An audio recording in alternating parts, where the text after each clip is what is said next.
Hello mga kanak-kanak niya, mag-video tayo dahil kinabog ako ng isa kong pamangkin sa kwarto at sabi niya pumunta ka doon sa may likod at may kumukuha ng kawain niyo. At hindi nga naman ako nagdalawang isip at pumunta doon at nakita ko ang isa kong pamangkin. Ay oo, pamangkin ko nga ere at nakita ko ngayon nakakuha na siya ng isa at sabi niya nakajakpat pa nga daw siya at dalawa ang nandito sa may looban nito. At sabi ko ay talagang masipag kang kumuha at nakasuot-suot ka dyan sa may gilid. Buti na lang at hindi ka tinukha ng manok ay tinukha ng ahas.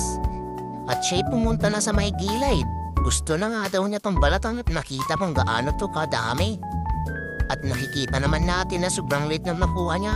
At sa part na ito ay may kunikwento siya at sabi kamukha daw niya si Mark. Ay naku, wala ko idea kay Mark kaya oo na lang ako ng oo. At ito na nga pala yung nakuha niya ay madami-dami din ito pag naluto. At sa part na ito ay binibilisan na niya ang pagbalat dito dahil nga paulan nga at may makulit na aso. At akala niya hindi na ako nabibigaw. Oh, napangiti ito at ang ganda ng ngipin na yun. Sana ako naka-brace. Oh, ayan. Ginalingan. Sige, salamat sa pagkuha.